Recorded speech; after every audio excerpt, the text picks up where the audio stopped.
Breaking money talk taboos. Let's learn, share, and grow together financially. Well, you can just sense that it's uncomfortable to talk about it because we're almost reminded of all the bills stacking up and all of our expenses. And we spent too much on TikTok shop this week. And, the reality hits and we kind of don't want to talk about it, don't bring it up. Like, how do we rewire our relationship with money? Because most of us have a stressful relationship with money. Have more financial literacy. I think we should have a class called adulting in your senior year of high school that says, my kid can do derivatives, but I just figured out he doesn't understand the interest rate on his credit card. So young people need a certain level of financial literacy. Also, I encourage them to talk about money with their friends. You got to think about it. You got to talk about it. So I encourage people to talk to their friends. I heard there's something called 1031 exchange where I can roll into my next property tax-free. Talk about money. Get really good at it. Roger Federer, do you think he never talks about tennis? Talks about it all the goddamn time. Do you want to be great at money? Most people say, yeah, I want to be great at money.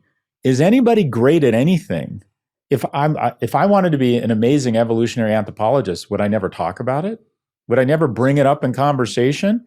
Would I never want to talk to other people about evolutionary anthropology? If you want to be good at money, put down the facade and start talking to people about their investments, how much money they make, what they do with their money, how they save money, what they do to try and limit their spending, gamify saving money. And one summer, we all lived in the same apartment building and we gamified saving money. And we had a whiteboard and we literally made a game out of it. In the summer of 1985, I survived for 12 weeks on $78 a week, including rent. Because if I didn't save $3,000 by the fall, I wasn't going back for my senior year in college because I didn't have wealthy parents.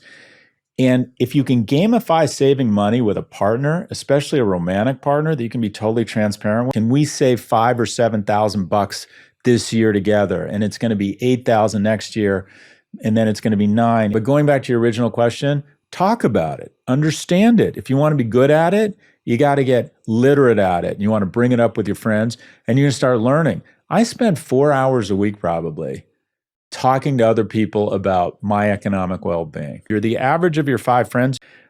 But what's more interesting is one of those 5 people will be more economically secure, much more economically secure than the other 4, despite not making a lot more money.